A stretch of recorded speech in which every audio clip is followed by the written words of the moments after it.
우리 잠깐 같이 기도하겠습니다. 주님, 주님이 우리의 소망입니다. 주님을 바라보고 주님을 생각할 때 우리 안에 모든 절망이 소망으로 바뀌며 또 우리의 삶의 자리가 눈물이 아니라 기쁨과 찬양으로 바뀌는 것을 저희들이 고백하며 믿고 또 반드시 그렇게 되기를 주님 앞에 열망하며 기도합니다. 주님, 오늘도 하나님의 은혜를 사모하고 하나님의 만지심을 기대하며 오늘도 살아계신 아바 아버지의 그 사랑을 오늘도 먹고 마시며 누리기 원해 오늘도 주님이 주인 되신 이날 기억하고 모여 예배하는 당신의 백성들을 기억하여 주시고 오늘 이 시간 하나님의 한없는 은혜와 위로와 또 치유와 회복의 역사가 일어나게 하여 주시옵소서. 생명의 말씀이 우리 안에 하나님 뿌려질 때 오늘 우리 안에 놀라운 생명의 열매가 일어나는 하나님 놀라운 그 기적을 우리 다 경험케 하여 주시옵소서. 오늘도 하나님의 살아계심을 기뻐하며 찬양하며 우리 예수 그리스도의 이름으로 기도하옵나이다. 아멘. 할렐루야. 우리 옆에 분한테 오늘 이렇게 같이 한번 격려하고 우리 함께 말씀 나눴으면 좋겠습니다. 옆에 분에게 우리 한번 이렇게 격려해 보시면 좋겠습니다. 주님이 계시잖아요. 주님이 계시지 않습니까? 그렇죠? 아멘. 뭐 이것보다 큰 위로가 어디에 있겠나 싶습니다. 그렇죠? 우리가 어떤 환경, 어떤 상황이 있다 할지라도 우리에게는 소망이 있습니다. 그것은 주님이 계시기 때문입니다. 자, 이 주님이 계시다라고 하는 것, 하나님이 계시다라고 하는 것, 이게 정말 우리에게 정말 큰 힘 아니겠습니까? 그런데 이것이 그냥 추상적으로 어떻게 그냥 우리의 어떤 뭐 생각을 우리를 뭐 최면하는 그런 것이 아니라 하나님이 계시고 주님이 살아계셔서 지금도 우리와 동행하신다라고 하는 것이요 실제라는 것입니다. 이게 그냥 상상이 아니고 그냥 우리를 그냥 어떤 정신적으로만 잠깐 편안하게 하는 것이 아니라 실제 우리의 삶에 그 일이 일어난다는 것이죠. 그 역사가 일어난다는 것이죠. 그래서 오늘 이 룻기를 통해서 하나님이 숨어 계시는 것 같이 보이지만 일하고 계시는 하나님의 완전하심을 우리에게 보여주고 있다는 것입니다. 우리가 지금까지 보아온 것처럼 룻이 시어머니를 따라 베들레헴으로 왔고 이 베들레헴에서 이제 놀라운 일이 일어났잖아요. 우연인 것 같았는데 정말 완전하게 일하시는 하나님의 손이 그 뒤에 있었습니다. 보아스의 밭에 갔고 우연히 보아스를 만나버렸고 그 보아스가 또 정말 진심을 가지고 나오미의 가정을 돌보겠다고 하는 의지를 보여줍니다. 이것은 나오미에게 정말 큰 소망이 아닐 수가 없죠. 이 추수의 기간 이 나오미의 집에요 생각하지도 않았던 양식이 쌓인 겁니다. 그 볶은 곡식이 22리터, 그렇죠? 2리터짜리 병으로 10병이 가득 채워져요. 야, 그 정도 양이면 그냥 보기만 해도 배가 그냥 부르고 든든하지 않겠습니까? 자, 그런데 문제는 추수가 끝나고 겨울이 지나면 그 다음에 소망이 없는 거예요. 그러니까 우리가 어떤 도움의 손길을 받을 때 그것이 그냥 지금 당장은 도움이 되지만 이게 지속될 것이라고 하는 어떤 기대가 없다면 당장은 우리에게 도움이 될지 모르지만 그것이 우리에게 큰 소망의 빛을 주기는 어렵습니다. 그럼에도 불구하고 우리 이제 그 작은 소망을 가지고 저 멀리 있는 이제 더 큰 하나님의 기대를, 하나님의 또 은혜를, 약속을 우리가 바라보게 되죠. 그 약속을 이제 나오미가 바라본 거예요. 보게 된 겁니다. 그래서 이제 이 가정에요 소망이 꿈틀거리기 시작합니다. 그러니까 나오미가 그 전에 다 포기하고 이제는 그냥 될 대로 되라의 심정이었는데 이제는 그 속에서 뭔가 계획이 일어나기 시작해요. 그렇죠? 우리가 소망이 생기면요 막 이제 플랜이 시작되잖아요. 이건 한번 이렇게 해봐야 되겠다. 저건 한번 저렇게 해봐야 되겠다. 이제 그 일이 시작이 되는 겁니다. 자, 그저 될 대로 되라라고 생각했던 그냥 그 심정으로 자포자기한 것처럼 보였던 나오미가 오늘 1절에 보니까요 뭐라고 얘기합니까? 나오미가 그에게 이르되 내 딸아 너를 위하여 안식할 곳을 구하여 너로 복되게 하여야 하지 않겠느냐 그래요. 여러분 처음 나오미가 베들레헴에 딱 들어왔을 때 사람들의 반응이 있었지 않습니까? 나오미다 나오미다, 그렇죠? 기쁜 자다, 기뻐하는 자다. 근데 나오미가 나를 나오미라 부르지 마라, 나를 마라라 불러라, 내가 지금 얼마나 쓴지 아냐 막 이러잖아요. 그런데 그 나오미와는 그 옆에 있는 룻은 뭐 소개도 안 했습니다. 그렇죠? 그러니까 룻이 앞으로 어떻게 인생을 살아야 될지는 나오미에겐 지금 관심도 아닌 겁니다. 그게 룻을 무시해서가 아니라 내가 너무 힘들면요 옆에가 잘 보이지 않는 법이에요. 그렇죠? 그러니까 나오미가 그런 거예요. 이제 그런 심정으로 있었던 나오미인데 지금 갑자기 무슨 얘기를 하냐면요, 너로 안식하게 하여 너로 복되게 해야 되지 않겠냐. 이건 무슨 얘기냐면요, 지금 주객이 전도된 겁니다. 거기서 올 때만 해도 룻이 내가 시어머니를 내가 봉양하겠습니다, 돕겠습니다 그러고 왔는데, 지금 이제 베들레헴에 딱 와서 나오미가 갑자기 태도가 달라진 거예요. 내가 이제 너를 뭔가 이 땅에서 다시 복된 삶을 살 수 있도록 내가 너를 도와야 되겠다. 이제 시어머니가요 이 며느리를 돌보겠다는 마음이 생긴 겁니다. 이건 어마어마한 변화죠. 그렇죠? 여러분, 하나님의 사람들은요 룻기에 계속해서 들은 주제가 뭐라고 그랬습니까? 인애잖아요. 인애. 그렇죠? 충성, 사랑. 그러니까 하나님의 백성들의 삶의 태도는 항상 이렇게 돌아옵니다. 나와 함께 있는 자를, 형제를, 자매를, 가족을 책임지는 거예요. 그러니까 나오미가 이 어려움 가운데서 이제 조금만 작은 소망의 빛을 보고 나니까 그때부터 뭔 생각이 들기 시작합니까? 나 따라오는 며느리 룻을 어떻게 해줘야 될까? 이 며느리의 삶을 어떻게 회복시켜 줄 수 있을까? 이제 며느리를 책임지는 시어머니가 되겠다는 마음이 들기 시작하는 거죠. 그러면서 이제 오늘 1절 9절에 보면 여호와께서 너희로 우리 그 예전에 이제 1장에서 봤잖아요. 그 오르바하고 룻을 이제 그 나오미가 막 말리지 않습니까? 너희들 나 따라오지 마라. 나 따라오면 너희들 인생이 괴로워진다. 돌아가라. 거기서 또 뭐 오르바하고 룻은 시어머니를 붙잡고 울지 않습니까? 우리가 따라가겠다고. 그때 했던 얘기와 비슷한 이야기입니다. 이건 무슨 얘기냐면요, 안식하여 복을 받게 하겠다는 얘기는 이제 제가 시켜야 되겠다라는 얘기예요. 이제 이 땅에서 베들레헴에 왔으니 네가 아직 젊고 이제는 제가를 해야 된다라는 거예요. 그런데 여기에는 그냥 룻을 시집 보내는 것 이상의 계획이 담겨져 있습니다. 자신의 가정, 그 엘리멜렉이라고 하는 가정 자체를 완전히 회복시키는. 사실은 룻의 입장에서도 이것이 회복되어야 룻의 미래가 있는 겁니다. 그렇죠?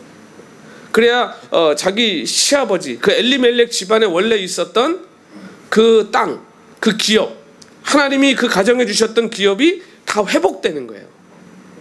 그러니까 지금 이게 놀라운 계획을 지금 나오미가 세우고 있다는 것이죠. 나오미가 처음에 룻이 자기를 따라오겠다고 얘기했을 때 나오미가 룻을 축복했던 것을 기억하십니까? 그때 여호와께서 너와 함께 하시기를 내가 원한다. 축복해요. 여러분, 우리는요 축복을 할 때 그냥 하는 게 아닙니다. 우리는 축복할 때 그 안에 뭐가 담겨져 있는 거냐면요, 내가 당신이 하나님의 축복을 받는 그 일에 있어서 내가 수입받기를 원합니다. 이게 포함되는 거예요.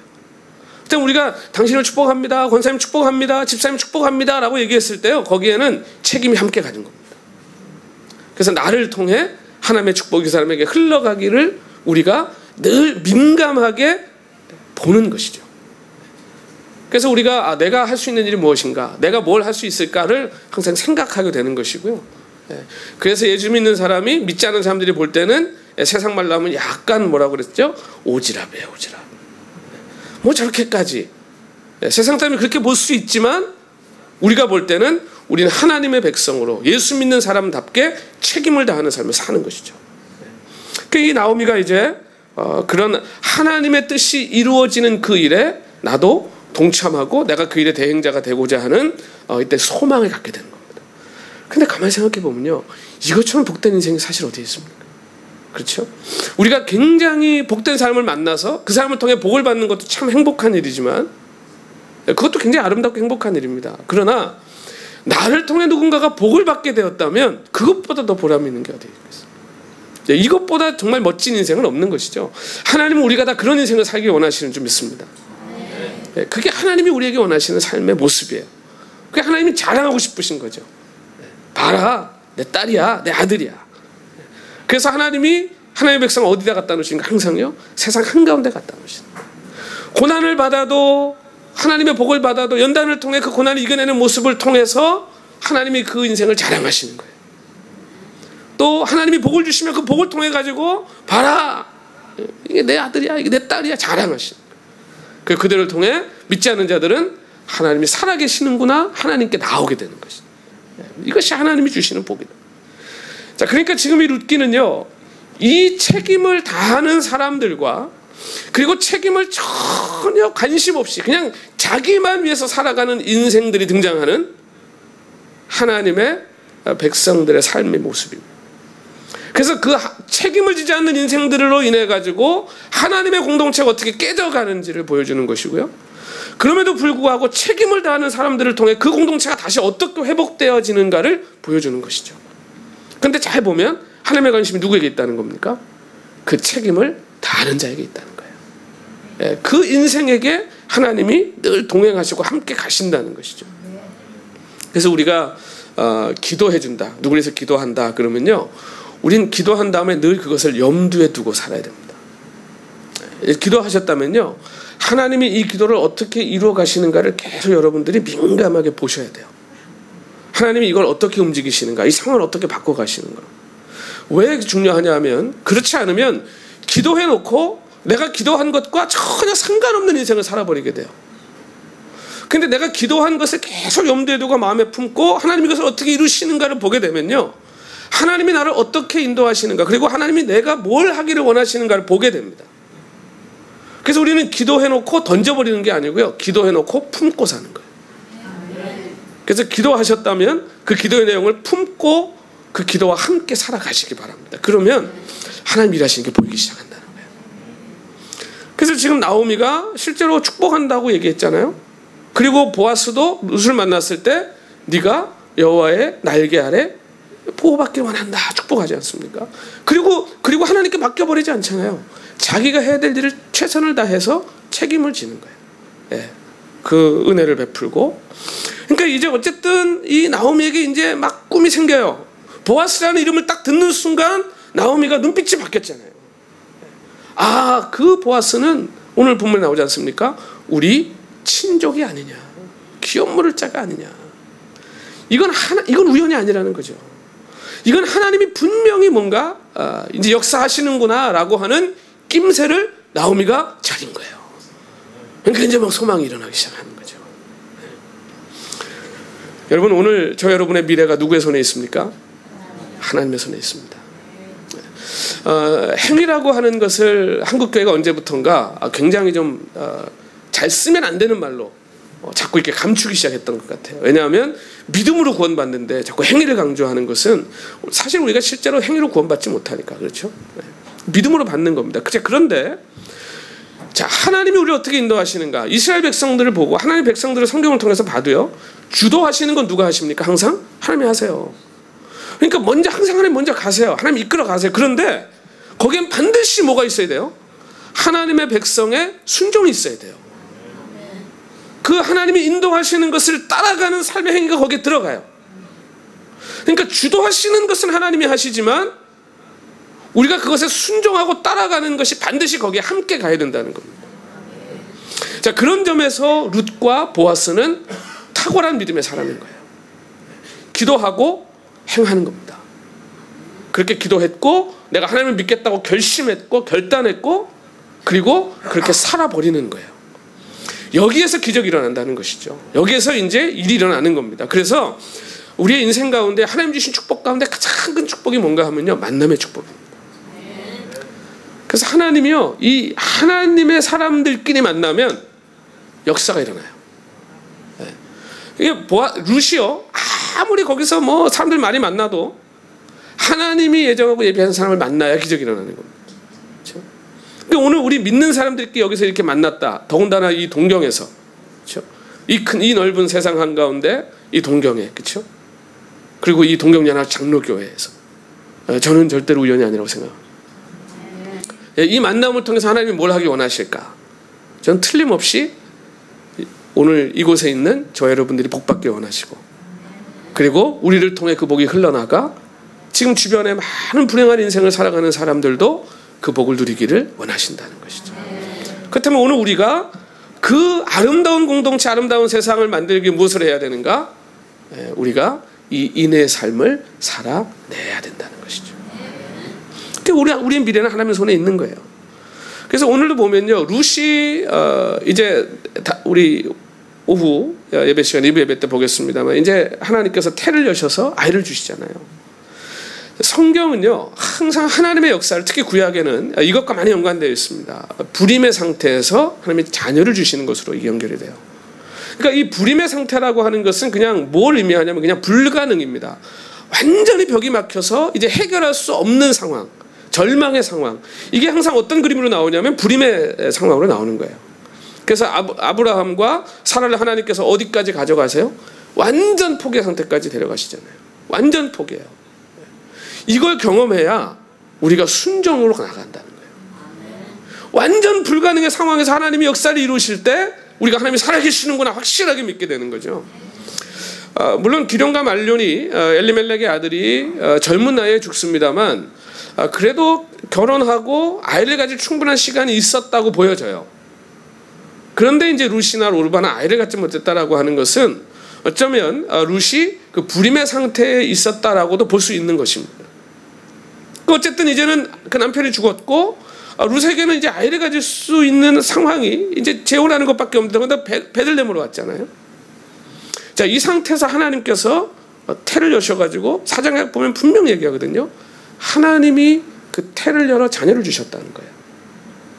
그러니까 이 기적입니다. 그러니까 기적 역사가 일어나는 거예요. 오늘 우리는 우리의 삶이 그냥 내가 열심히 일해서 내 힘으로 어떻게 뭐가 되는 것 같지만 사실은 하나님이 하시는 것이죠. 네. 그럼 저녁에 집에 들어가실 때 신발을 벗고 들어가시잖아요. 신발을 벗어놓고 들어가시잖아요. 내일 아침 그 신발을 다시 신고 나올 거라고 확신 가운데 사시는 분. 네. 그냥 생각을 안 하는 거지 저희가. 그렇죠? 네. 근데 사실 누가 합니까? 그렇죠? 그러니까 사실은요 우리가 매일 자고 아침에 일어나는 게요 사실은 매일 기적을 경험하는 거예요. 그렇죠? 아침에 깨는 것 자체가 기적인 거예요. 하나님이 또 생명을 불어 넣어 주신 거잖아요. 네. 그러니까 우리가 아침이 기뻐야 됩니까? 슬퍼야 됩니까? 네, 저도 학창 시절 때는 아침에 슬펐던 적이 있었습니다. 눈만 뜨면 학교를 가야 되니까. 그냥 계속 저녁이면 안 될까? 계속 잘 수 있으면 안 될까? 철이 들고 나니까 아침이요 눈 뜰 때마다 그렇게 감사할 수가 없는 거예요. 하나님이 또 하루를 주셨고 또 오늘 하루를 하나님이 선물로 주셨고 오늘 하루 또 하나님이 어떤 선물을 준비해 놓고 계실지 기대가 돼요. 여러분 나오미와 룻도 마찬가지 아니겠습니까? 이 두 사람의 미래가 사실 베들레헴에 돌아올 때까지만 해도 뭐 미래가 있습니까? 그냥 하나님이 양식 주셨다 그거 하나 듣고 가는 거예요. 여러분 오늘 우리의 믿음이요 그때로는 굉장히 단순한 거예요. 그냥 계산이 안 돼요. 뭐 이렇게 한다고 뭐가 될까? 뭐 계산이 안 돼요. 근데 하는 거예요. 하나님이 이렇게 하라고 그랬으니까 그냥 해보는 거예요. 근데 그렇게 가봤더니 하나님이 예비하신 게 있더라는 거예요. 그게 믿음이죠. 보이지 않는 겁니다. 그렇죠? 그런데 가봤더니 있더란 말이에요. 그러니까 룻과 나오미가 그냥 그렇게 가보는 거예요. 나오미와 룻에게만 여러분 이 룻의 결혼이 단지 어떤 개인의 유익이 되는 게 아닙니다. 이게 뒤에 가서 보세요. 이게 다윗이 태어나는 이들의 충성을 통해 가지고요 이 예수 그리스도가 태어난 족보가 이어져 버려요. 이 둘이 만나지 않으면 안 되는 거예요. 필연이에요. 이건 하나님이 예정해 놓으신 거예요.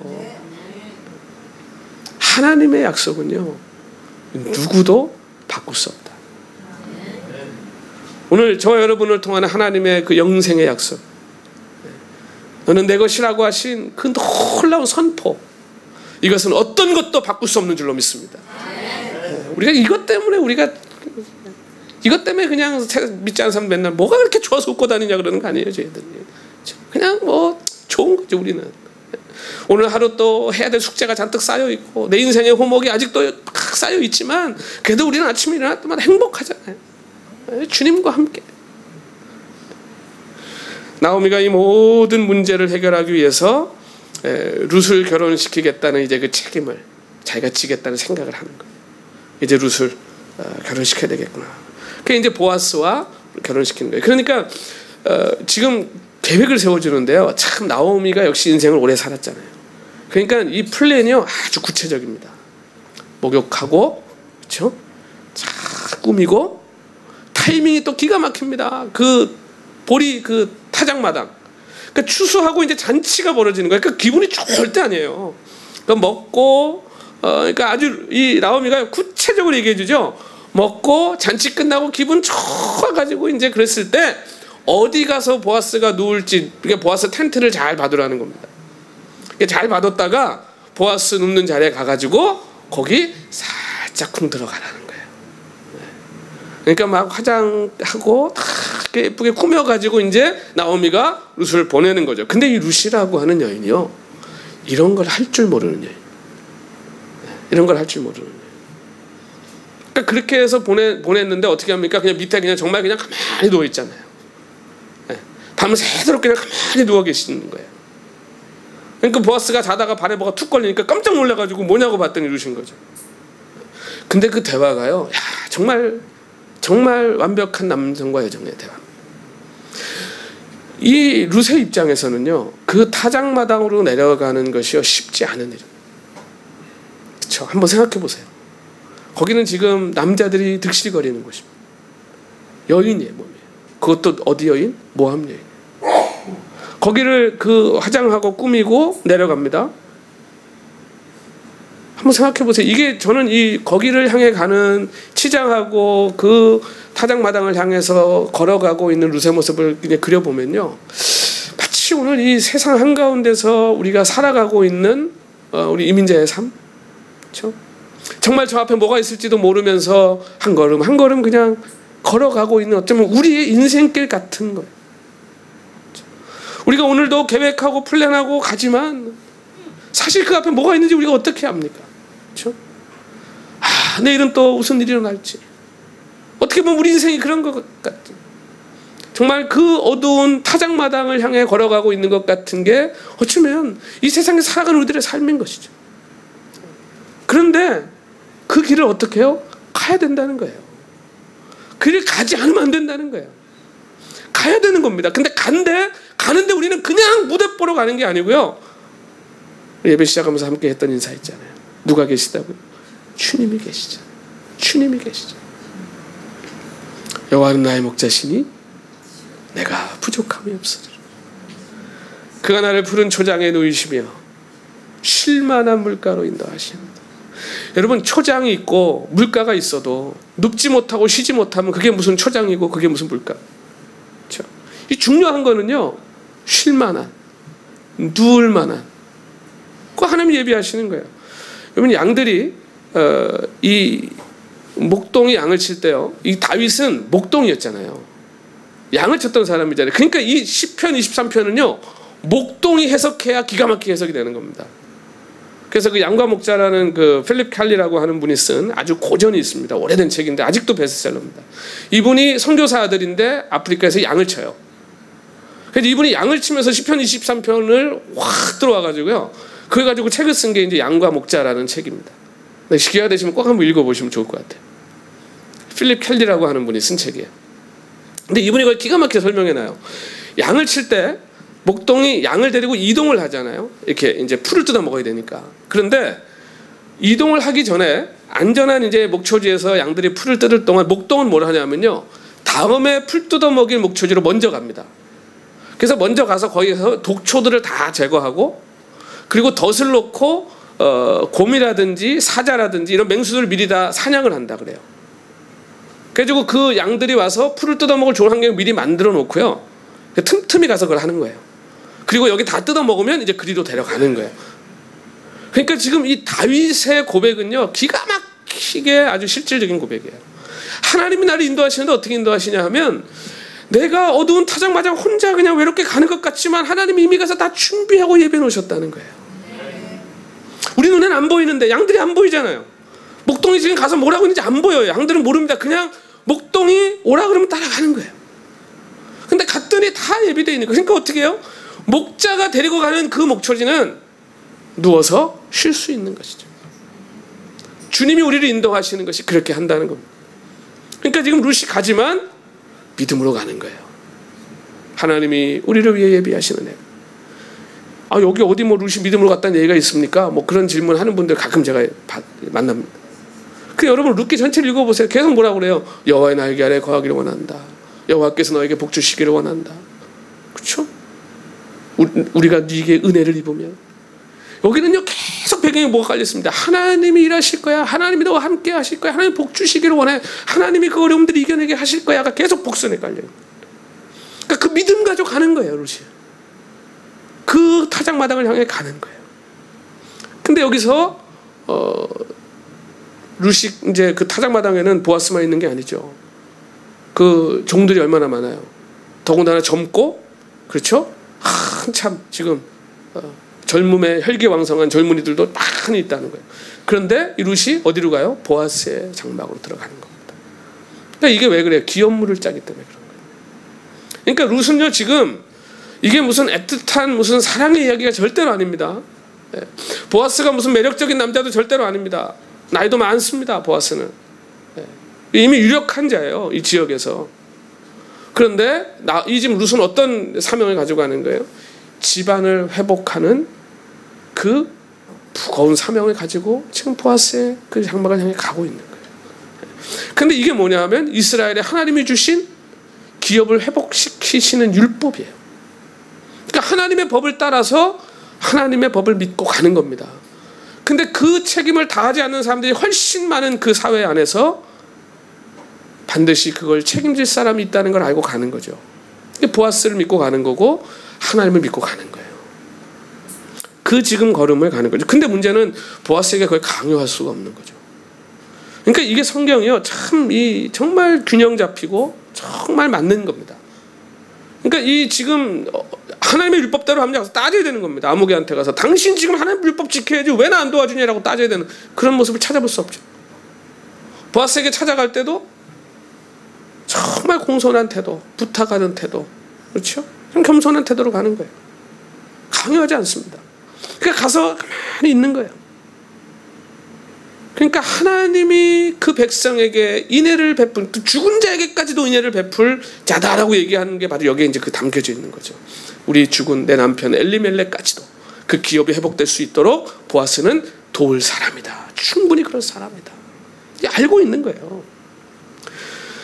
여러분 오늘 우리의 삶이 하나님이 하신다는 건 알아요. 우리가 그렇죠? 하나님이 해결하신다는 건 알아요. 그런데 지금 당장만 보면요 이거 너무 답이 안 보이고 지금 당장 보면 하나님 도대체 이거 왜 어떻게 해결되냐 그럴 때가 있죠. 그 절망과 낭망의 담을 우리가 넘어야 될 때가 있습니다. 그래서 이 고난이라고 하는 게요 참 신비한 하나님이 우리에게 주신 선물 중에 가장 신비한 선물인데 고난이라고 하는 것은요 큰 벽과 같습니다. 그래서 이 멀리서 보면 멀리서 볼수록 겁에 질립니다. 이게 도저히 넘어갈 수 없을 것처럼 보입니다. 그런데 그걸 더 가까이 가서 볼수록 뭐가 보이냐면 거기에 구멍이 보여요. 그 구멍 너머에 구멍으로 보면 그 장벽 너머에 하나님이 펼쳐놓으신 아름다운 세계가 기다리고 있습니다. 그 하나님이 우리에게 원하시는 게 뭐라고 그랬습니까? 피하는 게 아니라 넘는 거라고 그랬잖아요. 하나님 우리 그렇게 만드세요. 우리를 강하게 만드시고 우리를 더 능력자로 만드시고 그래서 그걸 통해 가지고 이 세상을 이제는 우리가 넉넉히 이기는 승리의 사람으로 만드시는 게 하나의 목적. 그러니까 지금 이 어두운 타작마당을 걸어가야 돼요. 이 절망의 벽을 넘어가야 되는 겁니다. 이 언덕을 넘어가는 거예요. 그러니까 이 이야기가 누구에서부터 시작되는가? 하나님에서부터 시작돼서 결국 하나님이 완성하시는 것이죠. 그런데 거기엔 반드시 뭐가? 우리의 순종과 하나님을 향한 우리의 신뢰가 담겨 있어야 된다는 거예요. 그걸 하나님이 기다리신다는 거죠. 그래서 우리가 이제 앞에서부터 이 가정이 어떻게 회복되어지는가를 계속 보지 않습니까? 룻이 시어머니를 봉양하겠다고 오는 것 자체가 참 사실 굉장히 이해할 수 없을 만큼의 참 놀라운 충성의 모습이에요. 그렇죠? 자기의 미래를 어쩌면 다 포기한 것 아니겠어요? 그게 왔습니다. 그렇게 와서 아무 소망 없었던 그 가정에 보아스의 밭에 보아스를 만나면서 소망이 생기기 시작해요. 그 룻에 대한 이야기를 다 보아스가 들었다고 얘기하면서 이 보아스가 아주 소망의 메시지를 주잖아요. 여호와의 날개 아래 거하기 원합니다. 그러면서 정말 뭐 특혜를 주지 않습니까? 그 밭에서 마음대로 주워가라. 남자 종들이 잘라놓은 거 그냥 다 주워가라. 여자 종들이 묵기 전에 다 주워 가버리라는 거예요. 뭐 특혜 중에 그런 특혜가 없죠. 그 첫날 그 양식을 가지고 온 그리고 보아스라는 이름을 듣는 순간 그 절망의 벽에 구멍을 보는 거예요. 여러분 우리 삶에도요 정말 이게 길이 없을 것 같이 보이는데 조금만 기도해보고 또 그걸 그 벽을 다가보다 보면 거기에 구멍이 생긴 것을 보여요. 하나님께서 우리를 반드시 성경이 얘기하잖아요. 우리가 감당하지 못할 고난을 하나님 주시지 않는다. 고난을 주셨다면요 그 고난을 딛고 넘어설 계단도 준비하신 줄 믿습니다. 우리는 이제 그걸 올라가면 되는 거예요. 믿음으로 올라가면 되는 것이죠. 그래서 다시 이제 본문으로 돌아가면 이 젊은 남자들이 득실거리는 그곳에 룻이 그 어두운 타작마당을 참 복잡한 심경이었을 것 같아요. 그 고향 다 버리고 식구 다 버리고 와서 이방 땅 베들레헴 룻에게는 그 어두운 타작마당을 향해 걸어갈 때 만약에 보아스가 나를 이상한 여자 취급하면 여러분 그럼 진짜 이거 뭐 그냥 그 자리에서 모든 게 다 끝나버리는 건 아니겠어요? 이 굉장한 오해를 불러일으킬 수 있는 일이잖아요. 그러니까 만약 룻을 이상한 여자 취급해버리고 당신 뭐 하는 거냐고 막 무안을 줘버리면 이 룻의 입장에서는 이것처럼 모험이 없는 겁니다. 지금 내려가긴 가지만 시어머니의 말대로 순종하고 가긴 가지만 이 참 마음이요 얼마나 참 그 두근거리는 얼마나 그냥 졸이는 가슴을 안고 이 룻이 지금 내려갔겠냐는 것이죠. 그런데 거기서 보아스가 참 멋지게 행동하죠. 사람들 보기 전에 빨리 가라. 그런데 가기 전에 또 뭘 줍니까? 자루에다가 양식도 잔뜩 담아서 줍니다. 그러면서 뭐라 그래요? 내가 룻이 지금 내 천막에 들어와 있는 게 어떤 인민지를 보아스는 정확히 알고 있습니다. 어떤 인민지를 알고 있어요. 그러니까 뭐라 그래요? 네가 처음에 행했던 충성보다 더 대단한 걸 했다 지금. 그럼 뭐예요? 아니 나이가 그렇게 젊고 지금 아직까지 앞날이 창창한데 여기 베들레헴에도 젊은 남자들이 저렇게 많은데 그렇게 팔자 고칠 수 있는데 그런 생각 안 하고 집안 살리겠다고 지금 자기 내 텐트 안으로 들어왔다는 거예요. 그러니까 보스가 뭐라 그래요? 내가 내 책임을 다할 테니 걱정하지 말고 가라. 그런데 이게 더 훌륭한 거죠. 내가 기업물을 짜기 때문에 내가 책임이 있고 내가 그 책임 다 할 건데 문제는 나보다 더 가까운 친척이 있다. 내가 그 사람한테 물어보고 근데 보아스도 알아요. 그 인간이 안 할 인간이라는 걸 알고 있어요. 이 베들레헴이 유명한 인간이거든. 그래도 어떻게 해요? 절차를 밟는 거예요. 그러니까 보아스가 참 대단한 겁니다. 그러니까 어떻게 돌아가 아무리 어떤 인간이라 할지라도 나는 하나님의 율법대로 정식으로 하나님의 법대로 하는 거예요. 그러면서 만약에 그 인간이 안 하겠다 그러면 기쁘게 감당하겠다 그러면 그건 정말 좋은 일이니까 그렇게 될 것이고 만약에 안 하겠다 그러면 내가 물을 것이니 걱정하지 말고 가라. 여러분 이제는요 게임 끝난 거죠. 룻의 입장에서는요 이제 플랜 A 플랜 B 다 준비된 거 아닙니까? 안 되면 보아스가 하겠다 그랬으니까 이제는 마음 놓고 가는 거예요. 가서 시어머니에게 그대로 얘기합니다. 시어머니가 뭐라 그래요? 이제는 아무것도 하지 말고 앉아있어라. 이게 무슨 얘기겠어요? 이제 게임 끝났다는 거예요. 이제 우리가 할 일은 다 했다. 이제 하나님이 다 이제 끝내셨다. 일 끝내셨다. 이제 우리는 그냥 기다렸다가 하나님이 은혜 베푸시는 대로 그렇게 누리면 된다는 거죠. 그러니까 이제는 든든한 겁니다. 이제는 다 보장이 돼버린 거예요. 이게 얼마간의 기간 동안에 이루어진 건지는 정확하게 성경에 나오지 않습니다만 분명한 것은 굉장히 짧은 시간에 이루어진다. 빠르면 일주일. 그렇죠? 그리고 볼이 추수하는 기간이 그렇게 길지 않습니다. 그렇기 때문에 굉장히 짧은 시간이에요. 하나님은요, 하나님이 회복하시면요, 그 하나님이 회복하시는 방법은 정말 놀랍습니다. 어떻게 일이 일어나지? 라고 하는 것들이 계속 연달아 일어나는데요. 이걸 자꾸 경험하다 보면 그 다음부터는 하나님의 이제 기적도요 별로 놀랍지가 않아요. 하도 일어나니까. 근데 그 정도쯤 되면요 이제 어느 정도 경지에 올라가는 거예요.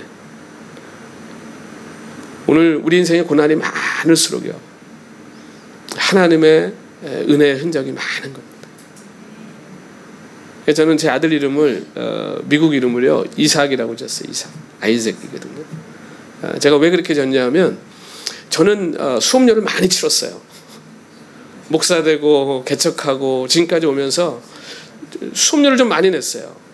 목사 안 하겠다고 많이 돌고, 또 하나님 개척하는 과정에서도, 개척하고 오늘까지 오는 과정에서도요, 참 많은 일들이 있었어요. 저는 성경에서 가장 그래도 평탄하게 살았던 인생 중에 하나가 있다면 이삭. 와이프도 딱 하나밖에 없었고 골아플 일이 없었잖아요, 그렇죠? 뭐 세컨이랑 싸우는 것도 없었고, 이삭은 그냥 와이프도 하나. 그리고 이삭은 그냥 뭐 이삭 얘기는 창세기 가서 보세요, 얼마 없습니다. 그냥 기껏 있는 게 뭐 우물판 얘기. 그 얘기도 가만 보면요, 뭐 파가지고 우물만 파면 물이 나오면 와서 시비 걸면 그냥 주고 가요. 또 저쪽 가서 또 그냥 가서 삽질하면 또 나와요. 그 와서 또 시비 걸으면 또 주고 가요. 그럼 하다가 이제 그 쫓아오는 놈들이 지겨워가지고 나중에는 네가 하나님이 너와 함께하는 줄 알겠다, 나랑 친구하자, 뭐 이런단 말이야, 와가지고. 근데 다예요. 그 이제 나이 들어가지고 조금 이제 눈이 안 보여갖고 양털 만지고 축복해버린 거, 그렇죠? 그 큰아들 이삭, 큰아들 에서인 줄 알고 그거 하나 이제 조금. 이 야곱 보세요, 야곱. 태어날 때부터 그냥 형 뒤꿈치 잡고 자기 먼저 나오겠다고. 이게 천성이에요, 천성. 지는 거 싫어하고.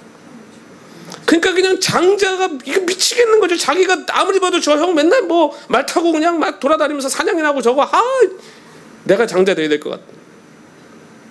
맨날 엄마 옆에서 팥죽이나 끓이고 그랬단 말이지, 야곱이. 근데 이 야망이 있는 거예요. 그러니까 그거 한번 생각해 보세요. 아버지를 속이고 장자권을 대신 받는다는 거는요, 그때 당시로 치면요, 이거는 진짜 돌에 맞아 죽어야 되는 겁니다. 아버지를 속인 거잖아요. 장자권을 뺏는다는 게.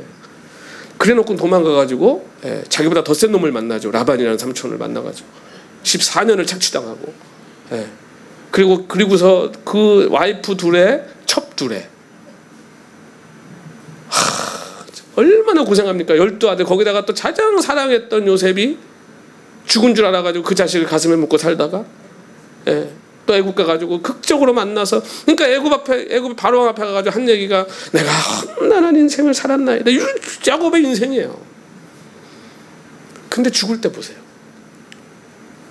수준이 다르죠. 저는 제 아들이 그냥 좀 평탄한 삶을 살기를 원해서 이삭이라는 이름을 줬어요. 야곱처럼 그렇게 그건 좀 내가 볼 때 너무 힘들 것 같아서. 근데 죽을 때 모습은요, 야곱이 진짜 멋있습니다. 12아들 축복하는 거 보세요. 거의 하나님 수준. 이게 왜 그럴까? 인생의 숙제를, 인생의 수업료를 어마어마하게 냈습니다, 야곱은. 그러니까요, 인생의 비밀을 잘 알아요. 그러니까 자식들을 볼 때요, 이게 그냥 깨뚫어 보이는 거예요. 너무 하나님이 이제 주신 은혜도 있지만, 근데 우리가 그 인생을 선택할 수 없다는 거죠. 그 선택은 하나님의 손에 있는 겁니다. 중요한 건 이삭이나 야곱이나 복된 인생이었다는 거예요. 그러니까 우리가 볼 땐 저 사람 왜 저렇게 고생해? 저 사람은 왜 저렇게 평탄하게 살아? 여러분, 그럴 필요가 없습니다. 베드로가 성정이 굉장히 불같았던 사람이잖아요. 정말 늘 앞서고 수제자를 자처하고, 아마 예수님이나 제자들이 베드로에게 수제자라고 그랬던 적은 한 번도 없었던 것 같은데, 본인이, 그렇죠? 본인이 그냥. 그 제일 베드로에게 걸렸던 제자 중에 하나가 요한. 하나님이 참 사랑했던 제자. 그러니까 이게 항상 이 베드로의 입장에서는 눈에 걸렸던 거죠. 그러니까 이제 베드로에 대해서 예수님이 그러잖아요. 네가 어떻게 죽을 거다 이제 얘기하죠. 그러니까 베드로가 그때 당장 뭐라 그럽니까? 그럼 쟤는요? 신경 쓰이는 거예요, 요한이요. 그러니까 쟤는 어떻게 될 건데요? 그러니까 주님이 뭐라 그러세요? 굉장히 싸늘하게 바뀌시면서, 그게 너랑 무슨 상관이냐? 그게 너와 무슨 상관이냐? 여러분, 내 옆에 앉아 계신 권사님, 내 뒤에 계신 집사님, 우리 앞에 앉아 계신 장로님, 그분의 삶에 하나님이 어떤 길을 주셨든 여러분, 그건 그분의 길인 겁니다. 오늘 하나님이 나에게 주신 나의 삶의 길이 있는 거예요. 그 은혜가 다른 거예요. 그 하나님 나에게 주신 삶을 잘 가면 되는 겁니다. 그러니까 오늘 룻도요, 이 모압 여인이었다가 하나님의 백성이 되고, 더군다나 다윗의 계보를 잇는 이 마태복음에 예수님의 족보에 그 이름을 올리잖아요. 다 진짜 여자 이름 딱 둘 들어가잖아요. 라합과, 그렇죠? 룻. 이방 여인 그것도 진짜 하나님의 은혜죠. 이 주인공 이게 하나님의 뜻이죠. 이게 얼마나 은혜입니까? 예루살렘 정말 하나님의 은혜를 입은 여인이에요. 그러니까 이 지금 기업물을 짜의 이 지금 이 놀라운 일들을 원래는 이게 이스라엘 백성이 다 하고 살았어야 되는 일인데 다 안 하고 살던 그 시대 그걸 충실하게 하고 살던 보아스. 그리고 그냥 돌아가도 누구도 탓할 사람이 없는 그 룻. 그런데 끝까지 시어머니 봉양하겠다고 충성하고 쫓아왔던 룻. 이 두 사람이 만나니까 하나님의 기적이 일어나더라는 것이죠. 여러분 오늘 이 3장에 나타나는 하나님의 모습은요, 당신의 백성에게 인애 베풀기를 그치지 않는 하나님 쉬지 않으시는 하나님. 오늘 마지막에 나오미가 그런 얘기를 합니다. 그가 이 일을 이루기까지는 쉬지 않을 것이다. 주님이 그런 얘기를 또 하셨죠. 오셔서 아버지께서 지금까지 일하시니 나도 일한다. 여러분 하나님이 지금도 여러분을 위해 일하고 계시는 줄 믿으시기 바랍니다. 그렇다면 오늘 우리도 어떻게 해야 되겠습니까? 일해야 될 줄로 믿습니다. 우리는 어두운 타작마당을 향해 계속 걸어가는 거죠.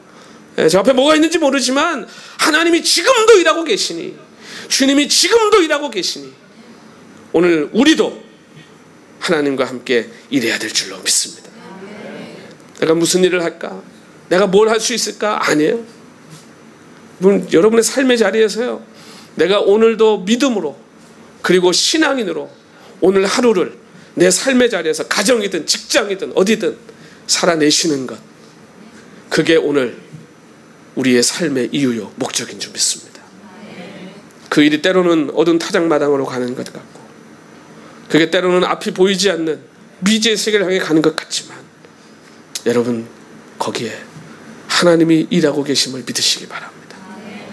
그 하나님의 손길을 보시기 바라고, 지금도 쉬지 않고 일하고 계시는 그 주님의 흔적들을 여러분의 삶 가운데 늘 발견하셔서, 세상 사람들이 볼 때는 어두운 타작마당, 사막의 음침한 사막의 골짜기 같지만 거기는 주님의 지팡이와 막대기 오리와 함께하고 있는 완전한, 그리고 가장 하나님이 주신 큰 선물이 준비되어 있는 그 축복의 기름을 여러분 믿으시고 오늘도 담대하게 믿음으로 주님과 함께 그 길 걸어가시는 오늘 저 여러분 꼭 될 수 있기를 우리 주님 이름으로 축원합니다.